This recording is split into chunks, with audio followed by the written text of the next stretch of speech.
سرکار عبداللہ علیہ الصلوۃ والسلام کو جب نکاح کے لیے سرکار عبد المطلب لے کے جا رہے ہیں تو کیا فرما رہے ہیں؟ سیرت البیہ اٹھا کے دیکھ لیں، سیرت نعمان میں جو شبلی نعمانی کی ہے اس میں بھی دیکھ لیں، بہت ساری سیرت کی کتابیں ہیں، اس کو اٹھا کے دیکھ لیں تو جملے کیا ہے؟ اللہ نے ایک بہت بڑی امانت تم پہ اتاری ہے، اس کا دھیان کرنا۔ کون سی امانت کا پتہ تھا سرکار عبد المطلب علیہ السلام کو؟ واہ، کس امانت کا پتہ تھا عبد المطلب علیہ السلام کو؟ کہ اللہ نے اپنی سب سے بڑی امانت تم پہ اتاری ہے، اس کا دھیان کرنا۔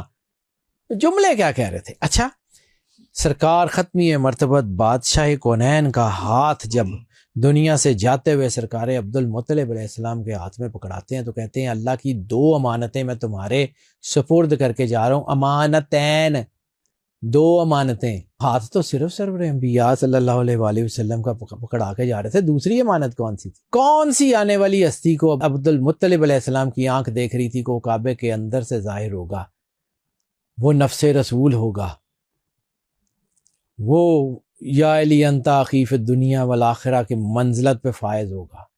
کون سی آنے والی شخصیت کو، اس امانت کو عبد المطلب علیہ السلام کی آنکھ دیکھ رہی تھی؟ عبد المطلب علیہ السلام کوئی عام سی شخصیت ہے؟ ہم صرف یہ کہہ کے گزر جاتے ہیں کہ جی وہ نبی کے دادا تھے۔ میں بار بار ایک بات سمجھانے کی کوشش کرتا ہوں، یہ کوئی ایک بھی رشتہ داری کی بنیاد پہ معزز ہے ہی نہیں، یہ اپنی اپنی ذات میں آئیکن ہے، یہ اپنی اپنی ذات میں کمپریہنسو ہیں، اس لیے اللہ نے ان کو رسول اللہ صلی اللہ علیہ وآلہ وسلم کے ساتھ جوڑا ہے۔ یہ اپنی اپنی ذات میں پوری یونیورس ہیں، سرکار ہاشم ہوں، سرکار عبد المطلب ہوں، سرکار ابو طالب ہوں۔ اچھا، دنیا کی سب سے پہلی نعت کس نے لکھی؟ دنیا کی سب سے پہلی نعت سرور انبیاء صلی اللہ علیہ وآلہ وسلم کو دیکھتے ہوئے، چومتے ہوئے، آنسو بھری آنکھوں سے کس نے لکھی؟ سرکار ابو طالب علیہ الصلوۃ والسلام۔ دیوان ابو طالب نعت کا دیوان ہے۔ مجھے اس کا اس لیے پتا کہ یہ کتاب بیروت سے بھی چھپی ہے، یہ کتاب کراچی سے بھی چھپی ہے، یہ کتاب لاہور سے بھی چھپی ہے، اور میرے والد صاحب مرحوم، اللہ کروڑ رحمت نازل کرے ان کی تربت پہ، انہوں نے اس کی تدوین کی تھی، اس کا ترجمہ کیا تھا، میں ان کے ساتھ تھا، تو مجھے یہ موقع ملا اس دیوان ابو طالب کو بہت قریب سے پڑھنے کا اور سمجھنے کا۔ کراچی سے بھی اس کا ترجمہ ہوا، وہاں سے بھی چھپی، بیروت سے بھی چھپی، عراق سے بھی چھپی، ایران سے بھی چھپی، یہ بہت جگہ سے آپ کو مل جاتا ہے۔ کچھ شعر چند ایک آگے پیچھے ہونے کے علاوہ باقی تقریباً یہ سیم ہے۔ پہلی نعت کے جملے کیا ہیں؟ سرکار ابو طالب علیہ السلام کی گود میں بی بی فاطمہ بنت اسد نے سرکار ختمی مرتبت بادشاہ کونین صلی اللہ علیہ وآلہ وسلم کو اٹھا کے تو وہ جو ہے وہ آپ کی گود میں دیا۔ آپ نے رسالت مآب سرکار ختمی مرتبت بادشاہ کونین صلی اللہ علیہ وآلہ وسلم کو اٹھایا، چومتے جا رہے ہیں اور عربی میں شعر کہتے جا رہے ہیں۔ اب مجھے پورا شعر اس وقت میں سوچنے کی کوشش کر رہا ہوں کہ وہ کیا ہے، لیکن وہ بھی ذہن میں نہیں آ رہا، لیکن اس میں ایک جملہ بڑا خوبصورت ہے،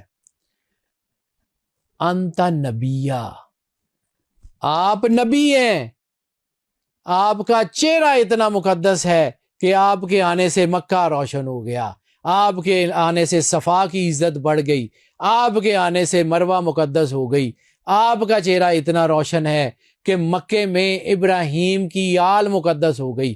جملے ہیں اس پہلی نعت کے سرکار ابو طالب علیہ الصلوۃ والسلام کے۔ آپ کہتے ہیں تو جو پیدا ہوتے ہی چہرہ دیکھتے ہی کہہ رہا ہے کہ آپ نبی ہیں۔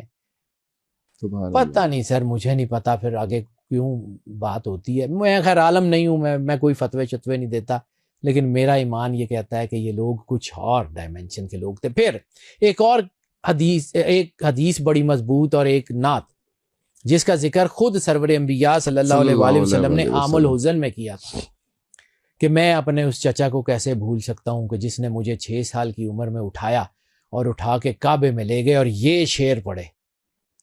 حدیث میں یہ جملے ہیں، اور ہم جب 5ویں 6ٹھی میں پڑھتے تھے تو ہماری ٹیکسٹ بک میں یہ جملے ہوتے تھے۔ آج تو ڈیلیبریٹلی ہم سے یہ پڑھائی چھین لی گئی، ہمارا جان بوجھ کے بیڑا غرق کیا کہ ہم کہیں اپنے فادرلی رینیسنس پہ کھڑے نہ ہو جائیں۔